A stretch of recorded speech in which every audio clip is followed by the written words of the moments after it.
जो पहचान या ओळख मैं मराठी हिंदी में आप लोगों को देता हूँ, तो ये देखना है आपको कि ऐसे वाक्य हम जब हमारी भाषा में बोलते हैं तो उसकी मदद लेके you must use the rule and then you should try to construct the sentence. Okay, last sentence construction of might have.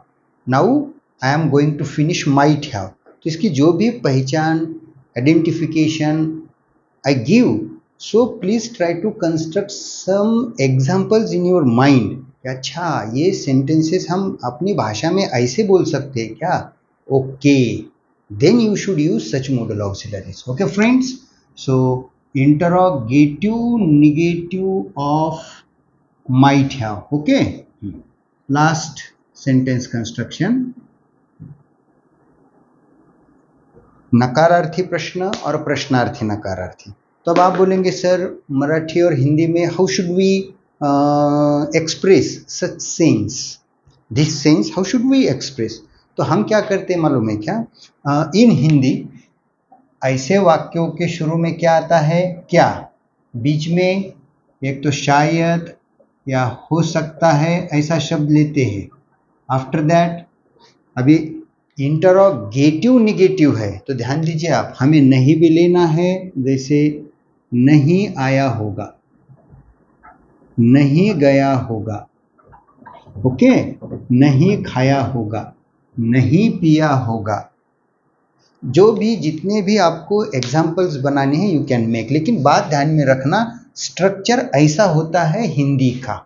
जैसे हम अंग्रेजी में भी रूल लिखते हैं ना, तो हिंदी में मराठी में भी यही स्ट्रक्चर चलेगा आपका. दैट इज कॉल्ड पहचान इन हिंदी.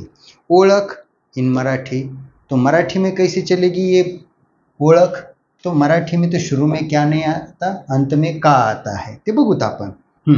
तो आता हे कदाचित असा एखादा शब्द घेतील एक लोक, किंवा होऊ शकते असाही शब्द घेऊ शकतात हे. ओके, हाँ.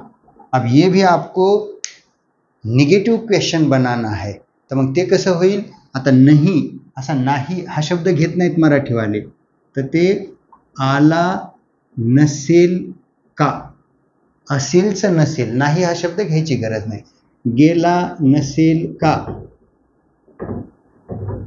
खाल्ले नसेल का, पीले नसेल का, दिले नसेल का, ये स्ट्रक्चर हो रहा है मराठी का. तो अब now we must know the rule of English. Suppose if you want to translate these examples into English, you must know English rule. तो अंग्रेजी का रूल कैसा बनेगा मेरे मित्रों? First of all might, after that subject, after that not, then have or third form of verb plus object, then remaining part of sentence and question mark. तीनों भाषाओं का स्ट्रक्चर आई हैव रिटन. अंग्रेजी में अगर ये sentence आता है and if you want to translate this sentence into Marathi, तो आपको ये स्ट्रक्चर मराठी का मालूम होना जरूरी है. If you want to translate this structure into Hindi, तो आपको हिंदी का भी स्ट्रक्चर आना चाहिए. If you want to translate this sentence into Marathi, तो मराठी का ये स्ट्रक्चर मालूम होना चाहिए. If you want to translate this Marathi sentence into Hindi, तो आपको हिंदी का भी ये स्ट्रक्चर मालूम है. ये स्ट्रक्चर्स है अपने, जैसे रूल्स कहो, जैसे मैं अंग्रेजी में रूल्स बता देता हूँ. तो चलो आखिरी वाक्य रचना है, कुछ नए शब्द हम लेने की कोशिश करेंगे. 2 सेंटेंस आसान लूंगा, एक सेंटेंस थोड़ा सा बढ़ा लेता हूँ. मुझे ऐसा कहना है, होऊ शकते किंवा कदाचित सुजीतने कप बशी फोडली नसेल का. यस. क्या हिंदी में शायद या हो सकता है सुजीत ने कप, अब बशी बोलते, वैसे तश्तरी बोला जाता है बशी को, लेकिन आजकल सॉसर या बशी ऐसा ही हिंदी में भी लेते, तश्तरी, कप और तश्तरी नहीं फोड़ी होंगी. Okay, yes. कैसे करेंगे? फर्स्ट ऑफ ऑल क्या लेना पड़ेगा हमें? Might. Okay, after that subject who, Sujit. After that, not. Okay. Then have. But फोड़ने, फोड़ने, break. हाँ. Which form? Third form. broken. Then I want object. What? Cup and saucer. Okay. The cup and saucer. देखिए sentence कैसे हुआ. Might Sujit not have broken the cup and saucer. Okay. cup बशी. Okay. हाँ. और एक sentence थोडा आसान लेता हूं, बाद में थोडा लंबा लेता हूं.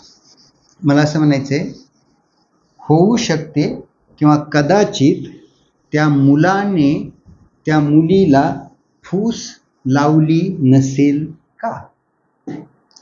इन हिंदी, क्या शायद या हो सकता है उस लड़के ने उस लड़की को नहीं बहकाया होगा या नहीं लुभाया होगा. ओके. देखते हैं अंग्रेजी में करना है. कैसे करेंगे. तो फर्स्ट ऑफ ऑल अब यहां पे मैं कॉन्ट्रैक्शन लेता हूं. कॉन्ट्रैक्शन हो जाएगा माइटंट. तो now I will not use not after subject. Okay.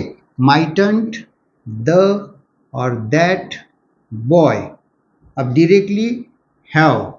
Otherwise might that boy not have. हाँ. फूस लावणे एखादी गोष्ट वेगळी करण्यासाठी प्रवृत्त करणे. Seduce. But third form seduced the और that girl. yes. Mightn't that boy have or might that boy not have seduced that girl. okay. फूस लावणे, लुभाना, बहकाना, कुछ अलग करने के लिए प्रेरित कर देना. Okay. Now I am taking last sentence, but I would like to give here some names of kitchen utensils. Kitchen utensils, some names I would like to give. Kitchen मधल्या काही भांड्यांची नावे आपण घेणार आहोत. मला असं म्हणायचंय, कदाचित किंवा होऊ शकते कामवालीने भांडी साफ केली नसतील का किंवा स्वच्छ केली नसतील का, पुसली नसतील का. ओके. ये आम सेंटेंस है. भांडी. अब some names of utensils I will take. In Hindi, क्या कामवाली ने बर्तन साफ नहीं किए होंगे, नहीं धोए होंगे या नहीं पोंछे होंगे. अब हम लेंगे सम नेम्स ऑफ यूटेन्सिल्स. एक एक करके लेते हैं. चलो. तो कैसे बनेगा ये सेंटेंस. ये सेंटेंस होना चाहिए माइट, हाँ, कामवाली, अ और the. I am using the. Housemaid. You can use made directly. might the maid not have washed or cleaned. clean. हाँ. cleaned साफ करना, पोंछना, धोना. हाँ. clean. अब एक एक मैं नाम लेता हूं. clean, ग्लास, एक से ज्यादा है. ग्लासेस. प्लेट, जिसे हम ताट बोल सकते हैं, लेकिन प्लेट ये अंग्रेजी में, हम मराठी में भी कुछ छोटा रहा तो प्लेट्स ही ले रहे. प्लेट्स. हाँ. उसके बाद चम्मच, चमचे, स्पून. हाँ. जो छीलने की एक चीज रहती है ना, छीलना, सोलने. पील, दैट इज कॉल्ड पिलर. बरोबर आहे. कुछ काटने का रहा, कापायचा असेल, ज्याला आपण विळी वगैरे असं म्हणायचो, कटर. बर. उसके बाद आप अगर बोले सर झार्या. झार्या माहित असेल ना तुम्हें, पौना, जिसे हम तलने के लिए करते. स्कीमर. स्कीमर. हाँ. Frying pan. पैन भी ले सकते हैं, जस्ट मैं फ्राइंग ले रहा हूं. फ्राइंग पैन, तळण्यासाठी. ओके. बर. आणखीन समजा तू म्हणले चहाची गाळणी, चहा. Tea strainer. Tea strainer. sieve, this is also used. I am writing here. ये रहने दो, ये शब्द हमें आने चाहिए. पड़ी पड़ी नहीं रहते का, करछुल उसे बोलते हैं हिंदी में, ladle, it is a type of large spoon, बड़ा चम्मच सर रहता है। ओके हाँ, अब अगर हम बोल कढ़ाई, कढ़ई, कढ़ई, ओक, ओक, और कुछ जो चिमटा नहीं रहता क्या, पापड़ वगैरह जब हम तलते हैं चिमटा, उसे क्या बोलते हैं, टॉन्ग्स। ओके, ये जो चकला बेलन रहता है, चकला बेलन, हां, त्याला मराठीमध्ये बेलणं आणि पोळीपाट, तर बेलणं, बेलणं, रोलिंग पिन, रोलिंग पिन, आणि चकला, चकला, पोळीपाट, I am using here and, rolling base, इसे दो तीन नाम है, रोलिंग बेस, कुछ लोग उसे रोलिंग पॉट या रोलिंग बोर्ड भी बोलते हैं। बहुत हो गया अभी, आप एक एक कैसे बढ़ाते चलते हो, जो भी आपको नाम लेने हैं। देखो, might the house maid not have washed और clean glasses, plates, spoons, pillar, cutter, skimmer, frying pan, tea strainer और tea sieve, ladder, oak, tongs, rolling pin and rolling base और rolling pot और rolling board।